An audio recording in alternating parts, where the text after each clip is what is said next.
Like everybody else who starts out on the carnivore diet, one of the biggest questions you have to answer is, what do I eat? And most people have talked about the BBBE, which is the beef, butter, bacon, and eggs. And I've quickly realized that there are some things which are easier to get, maybe in the US, UK, and other countries, and not here. For example, I found that the butter here, where I live in Malawi, is pretty expensive, and so not everybody can afford it. I certainly cannot, and I've had to do workarounds with the things that I'm supposed to eat on the carnivore diet. Okay, so what do we eat in our household? We eat meat with the fat on it. We do not taking away the fat. So mince meat, which is ground beef, I've come to learn that's what it's called. Uh, and also sometimes just do the steaks and the pieces and so on. Goat meat, we've had pork, we've had different kinds of fish and eggs. That's typically what we're doing. And also, we have discovered that on this diet, you really don't need many pots. Really, you just need maybe two or three pans, and within an hour or so you're done with your meal. So I typically have two eggs and the meat in the morning. First thing in the morning, I'll have tea, coffee, that's green tea, coffee, black. I like to take it black, and also I use salt to taste, and pretty much that's it for my day. I may snack maybe later on in the day, maybe around 3 or 4, maybe in the evening. Sometimes I'll just have a cup of coffee and I'm done for the day, because I feel so satiated. I don't feel that hungry anymore. So I take a lot of water during the day. Sometimes I'll snack on a piece of meat and so on in the day when I feel hungry. I also There are some fruits and vegetables which are not very high in carbs. Dr. Hampton's checklist has got all these. There are some things you can take, vegetables like butternut, like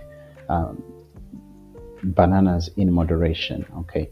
And then there are some you should just stay away from. For example, the potatoes, not the sweet potatoes, but the one called Irish potatoes. Just stay away from those, because you get a huge shot of carbs like that, and it turns into sugar and it spikes your insulin resistance, and that's where all the metabolic issues come from. This is what I am learning. So please get that checklist in the link below. Just put in your details and it will be mailed to you. I found it really, really, really helpful.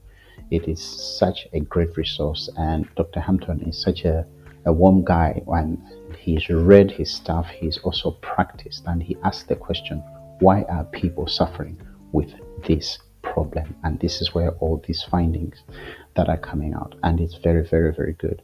So I think of all the diets I've done, the vegan, the vegetarian, which I've done, the carnivore diet is really, really easy. Just a few points, and you're buying pretty much the same thing. You just have to be very creative in how to do them.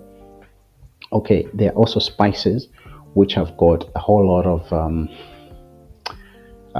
preservatives and all these things. Look at the bottle of spices, and you find that the many things that are included in there have also got high carbs. Shocker, I know. The other thing that I'm doing is that I've stopped using the seed oils, the ones that come from sunflower, groundnut, and soy, and all these things, because those ones are really, really not healthy. You can find a lot of literature around that. Dr. Ken Berry has done such a good work on it, and several others. It's proven out there that it's not healthy. So most people on the carnivore diet will talk about using butter to cook. Some people even use the butter as a snack because it makes you feel full. You can use lard, which is fat made from pork. You can use tallow from beef and other animals, and that helps. I've done lard before, and I found that it is easier to cook with, although when you put it in the pot, it kind of like is less and doesn't go a long way compared to beef tallow, which stays longer. So how do I make those? I may probably do a video another day, but basically I buy about 2 kgs of beef fat, just pure beef fat. I talked to one of the butchers along the way as we go into the city. When it's ready, I call him up or he calls me, and then I buy that, and then I make the tallow out of that. That's what we're using for our cooking oil. You can also use, I think, coconut oil, and there are things like that are not very harmful to our bodies. They are not high risk. Okay, so yeah, this is it. This is what I'm eating in a typical day, and I think it is worth a shot if your why is strong, which is what I'm going to share in the next video. Get that checklist from Dr. Hampton if you're going to start. I'll see you in the next video. Bye.